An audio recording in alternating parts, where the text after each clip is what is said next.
Hi, and welcome to Flavor. Today we're coming to you from Harvest Ridge Winery, located in Marydale, Delaware. We're going to meet Chuck Noonan, owner, proprietor, and visionary of the winery. He's going to walk us through what made him get started in this business and to where he is today. So stay tuned.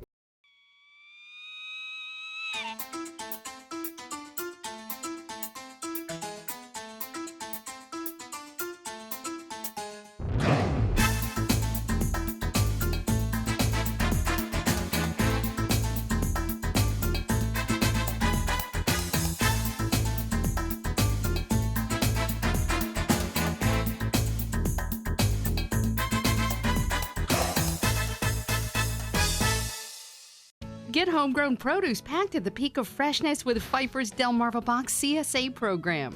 Become a member today at PfeifferOrchards.com.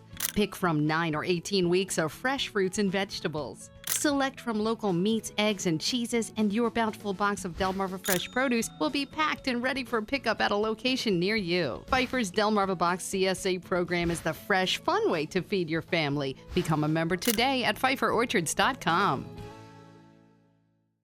A master of farm-to-table cuisine, an award-winning duo of local ingredient brewing joins forces to create a culinary experience made from the best that Delaware has to offer. Brickworks Brewing and Eats in Smyrna, Delaware, a made-from-scratch fusion of Delaware's best, like glazed baby back ribs and apple jalapeno slaw, paired with drop trowel, Brickworks exclusive unfiltered IPA.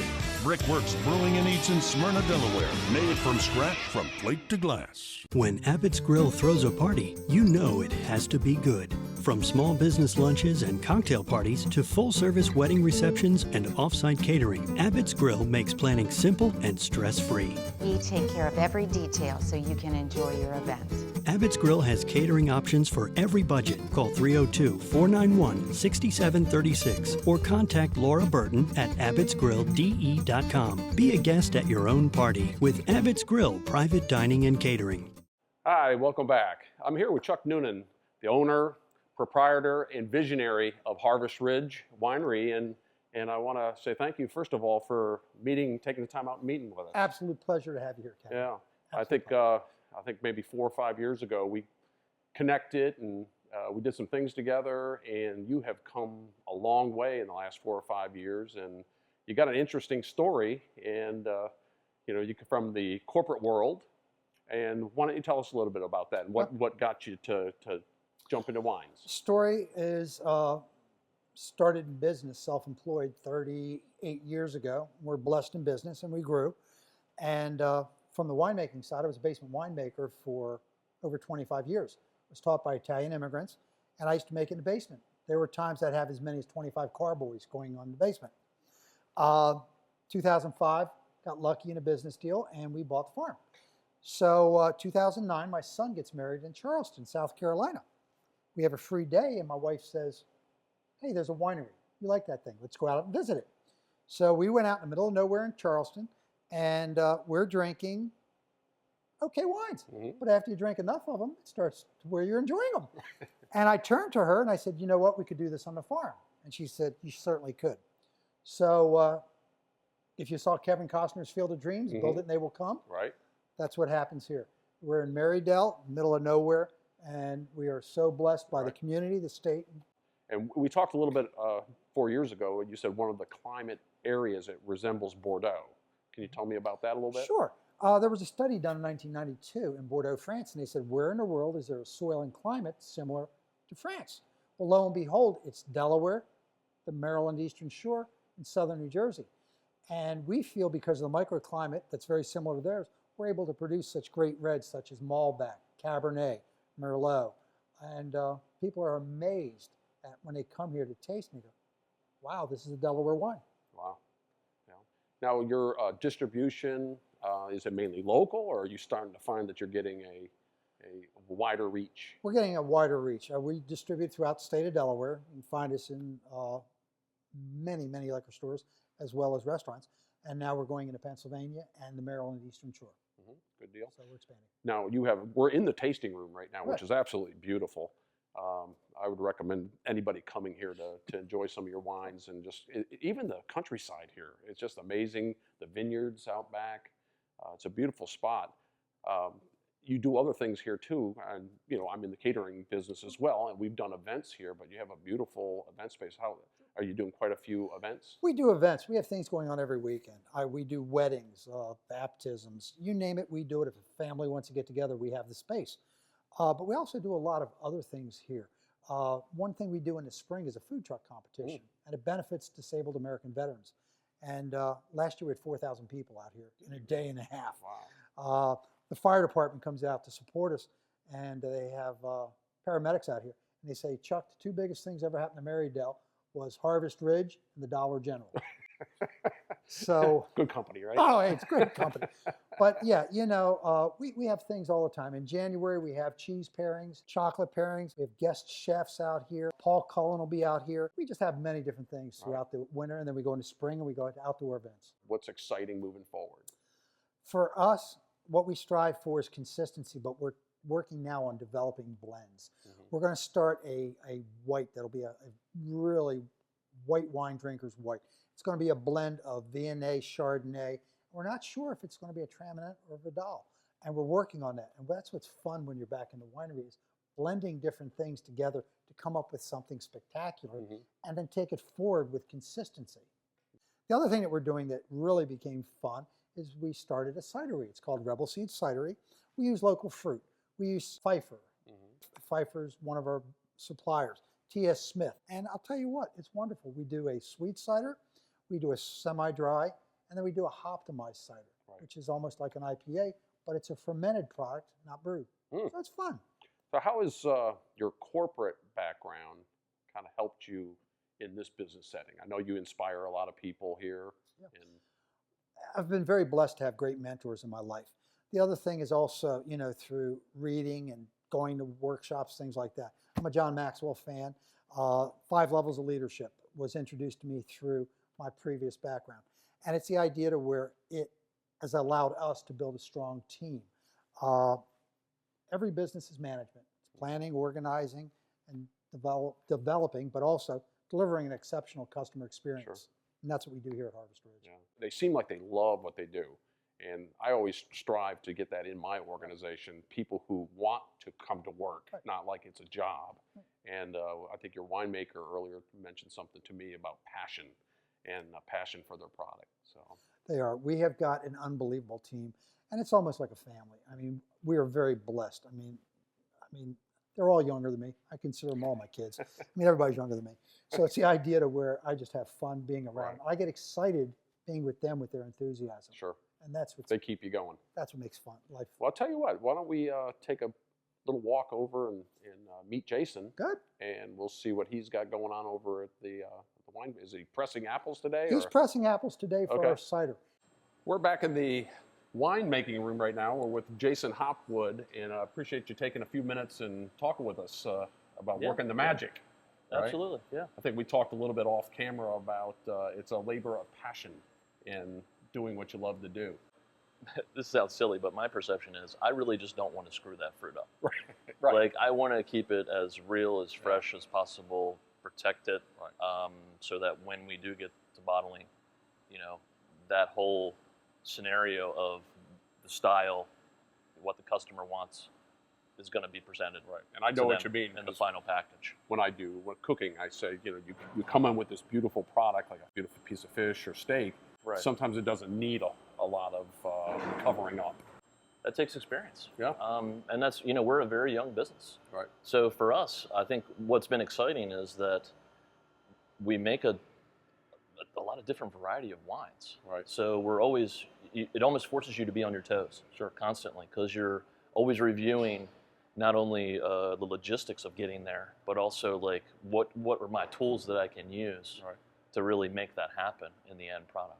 And I mean, that just takes like awesome teamwork, people that, not just me, obviously, I mean, people that care about what they do, both in the vineyard and in, part of our winery production team. I think you did some continuing education. You were in the restaurant industry for quite a while.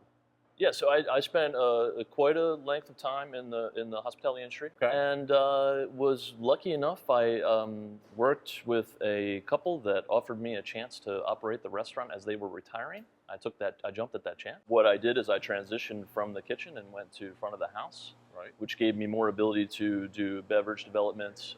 We did some wine dinners. So as I started reading and really being involved with like wanting these small groups of wine dinner patrons to like enjoy themselves and introduce them to some new wines, like I like fell in love with the idea of travel and you know, just the fact that all these different regions make such different products. Yeah. And I think food certainly is part of that. I know it's always been kind of associated with wine and soils, but it's also cultural. And that's something, you know, like being a new region here, we're still developing that. Yeah. And that's why I mentioned to you earlier, you know, Vintage Atlantic, Bordeaux similarities. I think our Cab and our Reds are Merlot. Yeah. I mean, they can be shining stars. I was really in this impressed region, even a number of years ago when I tasted them. I was like, wow, this is, I mean, if they are going to get better, I mean, I was impressed with them at a younger age. Nice. Good. Kind of decided to do some continuing education, and Yeah, you went to Cornell. Yeah, I just had a lot of support with my family, Yeah. and being a much older student. Yeah. And I had their blessing. I spent about 5 years redoing my credits locally, and then getting my science background a little stronger. Right. And then took the dive and went up to Cornell for a couple With of years. the thought and this finished is my what you degree. wanted to do. This right? is what I wanted to do. Yeah. And so, what program did they have? So they offer a food science degree, which is what I achieved, but it was multidimensional. So it wasn't just fermentation science, enology. It was also the viticulture side, because you have to know both, I think, in this industry to understand everything. So my focus was the fermentation science with a viticulture background. So I actually started here in the vineyard, really just hands-on trying to learn everything. Right. And it's, again, another agriculture, so complex. And then really coming in here and trying to develop my skills in here as well. The wave of the future, is anything exciting, you know, that you're kind of coming out with that people need to know about? Chuck did mention the white blend we're doing. We don't really have a name for that yet. We're always, you know, we talked a lot about this in our planning. We're always trying to do something special for our wine club. They're our local folks. They support us big time. So whether that, I mean, that could be a cherry wine. We've not made a cherry wine here. That could be a reserve that we decide we pick barrels that, to us, express something different than the rest of the barrels. Maybe we set that aside. We actually have one back here now. It's a 2015 Cabernet, just one barrel, about 25 cases. So that'll be kind of set aside. Right. So that's kind of where we can do special things, because we're not a large winery. Right. And I don't think the plan is ever to be this massive So winery. you can move easily we can like play that. a little bit. So I know that's maybe not as direct an answer as you want. No, but it's good. you know, the cider's so new. Like we're working through that. We're actually going to barrel some cider this year. We have not done that. Right. Thinking about trying some honey, some cranberries. That's where like the food the fun background part kind of comes in, and you can be like, you know, what goes with apples? I think that adds a lot of fun for us. Absolutely. Because it never stops being creative. And I started the front of the house years ago. I probably started when I was age 12, and it was mostly front of the house. And when I went to culinary school, I actually fell in love with the kitchen because it's never the same day, and you're constantly pushing yourself, you know. And if you get excited about new product and things you've never seen before, you know, so it's so many similarities between the hospitality industry and the beverage industry. Absolutely, it's pretty amazing. Yeah. Well, hey, I appreciate taking the time. Thank you. And I'm looking forward to trying some of your wines. Okay. So thank you. Thanks. I'm back with Allison Valliere. How'd I do with that? Great. Did I? You did it perfect, yes. And you're the event coordinator here at I'm Harvest the Red? tasting room manager and events coordinator, Okay. yes. It seems like you have a lot of things going on. I so- do, yes. Yeah. There's a lot of things going on here all the time. Now I know because we have catered parties here in the past, so you kind of help orchestrate those things. Yes, I Right. facilitate the weddings here, which is a big part of our business for much of the year. And we also do other events. There's a lot of bridal showers, baby showers that they'll have here, birthday parties, retirement parties, things like that. Right. So I help coordinate getting them in here, running the space, and then coordinating with all the caterers and other vendors that they may bring in. So how about outside events? You do some, you know, the self-promotion events, right? Sure. The hunt. Tell me about the hunt that you do with the veterans.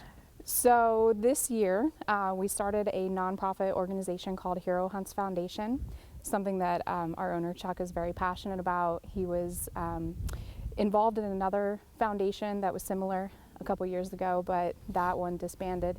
And he just had a passion for it and wanted to create our own to carry it on. So this year the goal was taking 10 local veterans hunting, during hunting season in November. We brought them in, local vets, and brought them in and had local farmers and landowners that would sponsor the land, and donate the take land. them, take them hunting that morning.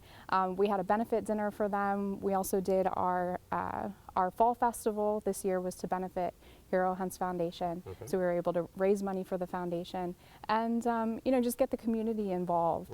And so it turned out really well. We were really happy. How do people viewing find out about your events? You have a website, I take it? We have a website. Okay. We have one both for Harvest Ridge and for Rebel Seed. Okay. We are also very active on social media, so we have Facebook pages for both and Twitter for both. Okay. So you did a German event. You were talking a little bit off camera about. This was our first year to do a Christmas village here, which was a vision. We wanted to do it last year, but there was a lot of stuff going on, so we slated it for this year. So we had about 17 vendors out here in our courtyard, so lined up around the walls and outside here. 4 hours, local vendors, kind of in preparation for Christmas. We had a Polish food truck out here doing pierogies and sausages and things. I'm sorry, I missed this one. This is right up my alley, too. Oh, next year. We'll do it again next year. You should come. No doubt. Fire pits out here and just, so people can interact and get their products sold. And we were obviously had wine and cider inside. Sure. And so how it can was a people fun get time. part of, the whole idea is about the wine. It's a fresh product. It's a wonderful thing. How about the wine club? How can people get involved with the wine club? Wine club, well, come to our tasting room. We can sign you up. There's no monthly fee or anything, no fees to join. It's all about discounts on wines. So we have a very robust wine club. We have almost 600 members by now in the local area, so that's great. We're looking at, this year making a little bit of changes, but to be able to ship our wine club. So if you're out of state, we hopefully will be able to do that soon. And our wine club, we have big pickup parties here every 3 months. We do food, music, complimentary wine that day, and you get a pack of 3 of our wines, normally something that hasn't even come out yet to the public. They get first dibs on that. So it's really nice, and we're always looking at ways to improve it. Yeah. Well, this place is absolutely amazing. If you've never been here before, I would highly recommend it. Not just on the wonderful product, but just the whole scenery, the vineyards in the background. It's just a beautiful facility. So I want to thank you for taking a few minutes and saying hi to us, and continued success, and hopefully we'll work together some more in the future too. Absolutely. So thank you much. Thank you.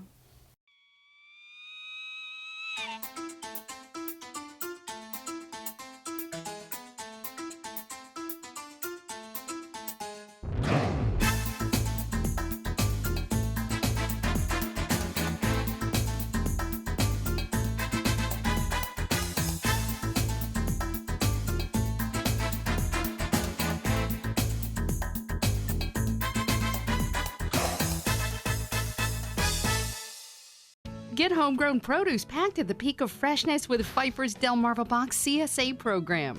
Become a member today at PfeifferOrchards.com.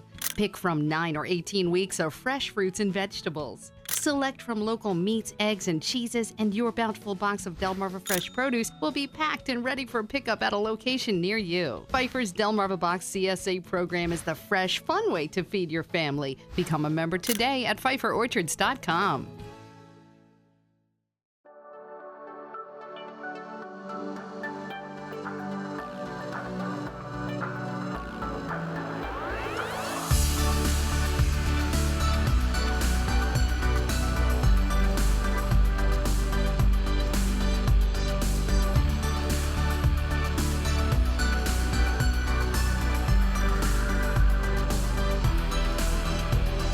First Date Dance Academy. Sign up now.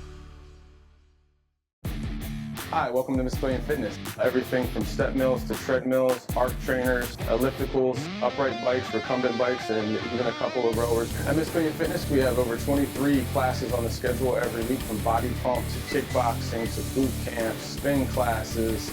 We do small group training. We have personal training. We even offer judo jiu-jitsu program. We have a little bit of everything for everybody.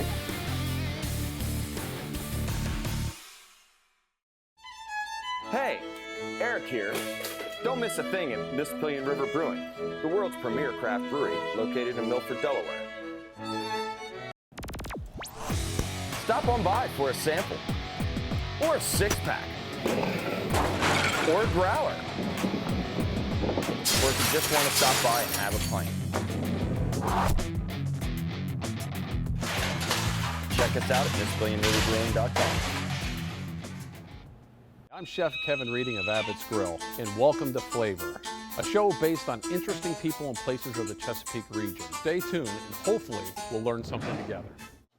Hi, and welcome back. We had a great visit to Harvest Ridge and met with Chuck and Jason and Allison. And I'm going to go ahead and do a little something with the wine. They were kind enough to donate a couple bottles. They have their Viognier here. They have their Cabernet Sauvignon. And this is a nice table wine. But I thought today I would go ahead and do something with the Viognier. And when I think of Viognier, I think of oysters and maybe even a Beurre Blanc. The Beurre Blanc is going to take a little bit longer. So I'm going to start off with probably just, I'd say about 3 ounces of wine. Then I'm going to add a little shallot. So let's go get a nice mince on a shallot. The second recipe that I am going to do, I'm going to do an apple jalapeno mignonette for the oyster. So we're going to use half of this in the Beurre Blanc, and then we're going to use half of it into the mignonette. So this is the mignonette's a nice version if you want to do an alternative to a cocktail sauce. That'll be good. So I'm using half there. I'm going to go half into the start of the Beurre Blanc. I'm going to add a little bit of salt and pepper. And we're going to go ahead and bring that down a hair. I have half of a lemon here. Give a nice lemony flavor. The Beurre Blanc that I'm going to do is I'm going to do a preserved lemon and caper Beurre Blanc. And the preserved lemons are basically where you're taking lemons and you're storing them with sugar, salt, and a lot of lemon juice, and they preserve themselves, and you're able to use the skin. So we take the skin off of that, and it has a really nice acidic flavor to them. So we're going to do a preserved lemon and caper Beurre Blanc there.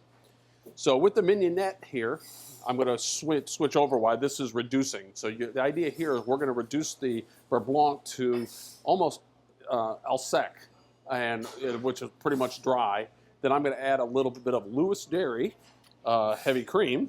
And I'm going to reduce that down, and then we're going to sit there and mount that with butter, and it'll be ready to go for whatever. The Beurre Blanc will be awesome with any kind of fish or seafood type of dish, and easy to do, and so I hope you enjoy it. I have a little bit of shallot.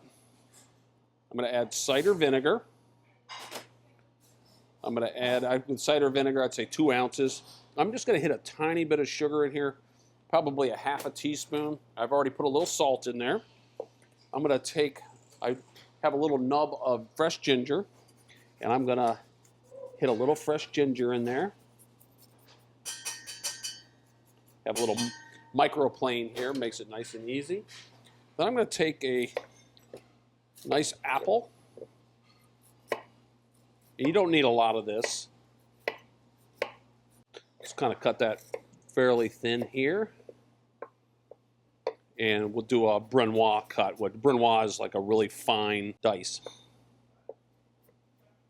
There you go. Now you can have as much of this or a little of this as you like. Then we're going to add a little jalapeno. I'll try to take the seeds out. You want a little spice, but you don't want it too crazy hot. Kind of get that working here. We'll let that macerate just for a few moments. These are Chesapeake oysters, and I think we've talked about opening oysters in the past, but basically they have a hinge, easy to open hinge here. So what I'm going to do is insert the oyster knife in here, and the idea is you're not pushing with your knife. You're actually inserting and you're twisting. and you just saw it just release, then what I'm going to do is just kind of go in a little bit further and then raise it up. And then on the top, I'm going to release it from the top. And then underneath, it also is attached underneath, and we'll release it like that. As you'll see right here, we're starting to get fairly dry. I'm going to put in here, because I'm not making a large amount, I'm just going to put in here maybe a 1/4 cup of heavy cream. And we're going to reduce that down again. And with our oysters, you can marinate this as long as you like. And we're going to go ahead and add this right in. I probably would let this macerate for probably at least an hour to let the shallots and everything kind of relax in there a little bit. But guarantee you right now that's going to be a delicious bite right there. So I have added the cream. I'm going to add a little bit of the distilled vinegar here, and we're going to reduce that down. So we have the Viognier, the distilled vinegar, a squeeze of lemon juice, little salt and pepper, and the shallots. And so that's going to take about 4 or 5 minutes. We're going to reduce that in half, and then we're going to go ahead and mount that with butter. So stay tuned. We'll be back with you in just a moment. I'm Chef Kevin Reading of Abbott's Grill, and welcome to Flavor, a show based on interesting people and places of the Chesapeake region. Stay tuned, and hopefully we'll learn something together. So we've gone ahead and reduced that now. As you can see, it's getting nice and thick and getting big bubbles there. So I'm going to go ahead and add a couple capers, a handful of the preserved lemons, and the idea is we're going to go ahead and mount butter in, a couple tablespoons there. Certainly could add more or less as you like. We'll just keep this one kind of light. You do have a little fat already into the heavy cream. One of the ideas, the secret, kind of was shown this when we were going to culinary school by Fritz Blanc out of Philadelphia. You know, kind of a true beurre blanc you can do without heavy cream, but the adding of the heavy cream, what it does, it helps suspend it so you can actually hold it. If you hold a regular traditional beurre blanc in a warm or hot area for an extended period of time, it's going to separate, and that's when you see on people's plates, you get that real oily, oil slick look, which is not appealing. Using a little bit of the heavy cream will allow you to have a really nice emulsified looking sauce. Go ahead and put a little bit of the beurre blanc on the plate. You see the capers and everything in there. I'm going to hit a little, this is just a little reduced balsamic vinegar. And I went ahead and cooked a crab cake. Here at the restaurant, we use a little bit of a tomato jam, a Spanish condiment, cooked down with tomato and vinegar and fennel. And I'll just add a little bit there on top.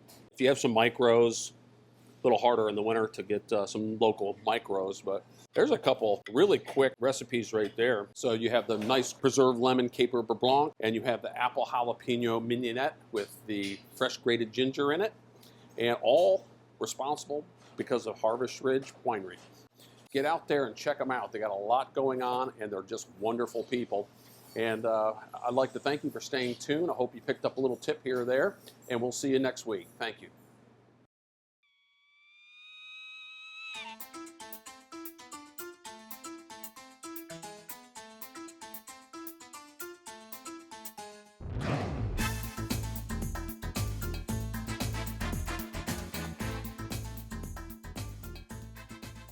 I'm Chef Kevin Reading of Abbott's Grill, and welcome to Flavor, a show based on interesting people and places of the Chesapeake region. Stay tuned, and hopefully we'll learn something together.